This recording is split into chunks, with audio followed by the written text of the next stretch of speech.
वफाकी बजट जो काथो 17,573 अरब रुपया लगायो वियो आहे। नए माली साल जो बजट पेश थी चुको है। सरकारी मुलाज़िमनि जी पघारुनि जे नाज़रीन तव्हांखे ॿुधाईंदा हलूं त सरकारी मुलाज़िमनि जी पघारुनि में 10 ऐं पेंशन में 7% वाध जी मंज़ूरी ॾिनी वई आहे। न सिर्फ़ एतिरो पर बचाव लाइ यानी डिफेंस बजट तव्हांखे ॿुधाईंदा हलूं त 2550 अरब रुपया रखिया विया आहिनि। हाणे वारे वज़ीर जो थोड़ी देर अॻु में इहो ऐलान कयो वियो आहे पंहिंजी बजट स्पीच जे दौरान।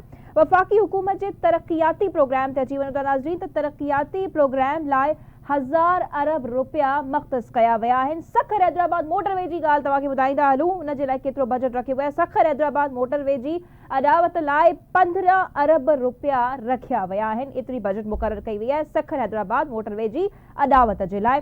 अच्छा, थरकोल रेलवे लाइन विछाइण जे लाइ नाज़रीन 7 अरब रुपया रखिया विया आहिनि। थरकोल रेलवे लाइन विछाइण जे लाइ 7 अरब रुपया जेके आहिनि उहे रखिया विया आहिनि। चौपाई माल जी वाध जो हदफ़ 4.2% यानी 4.2% मुक़रर कयो वियो आहे। सिंध में ॿोॾि मुतासिरनि जे स्कूल्स जी बि ॻाल्हि करे वठूं था त सिंध में ॿोॾि मुतासिर स्कूलनि जी ॿीहर अॾावत लाइ 3 अरब रुपया रखिया विया आहिनि। हाणे वारे वज़ीर मोहम्मद औरंगज़ेब थोड़ी देर अॻु पंहिंजी बजट स्पीच में इहा अनाउंसमेंट कई आहे।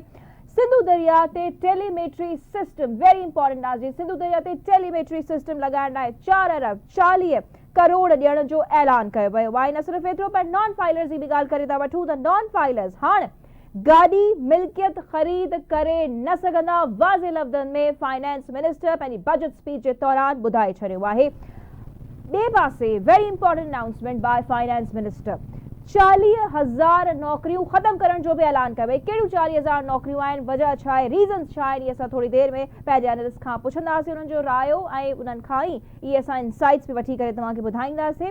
अच्छा, महदूद वसीलनि बावजूद पाणी मंसूबनि ते बि अमल दरामद करण जो ऐलान कयो आहे। अच्छा, कराची जे पाणी जे लाइ कराची में पाणी जी फ़राहमी जी रिथा केफ़ो लाइ 3.2 अरब यानी 3.2 अरब रुपया रखण जो ऐलान कयो वियो आहे। अच्छा, मोबाइल फोन ते लेवी मां 12 अरब रुपया आमदनी जो काथो मख़्तस कयो वियो आहे। बिजली पैदावार ते नाज़रीन अची वञूं था त 9000 मेगावाट महांगा मनसूबा ख़त्म करे छॾिया आहिनि। मोहम्मद औरंगज़ेब साहब जेके फाइनेंस मिनिस्टर आहिनि उन्हनि इहा अनाउंसमेंट कई। पेट्रोलियम शयुनि ते फ़ी लीटर 2.5 रुपया कार्बन लेवी लॻाइण जो ऐलान कयो आहे।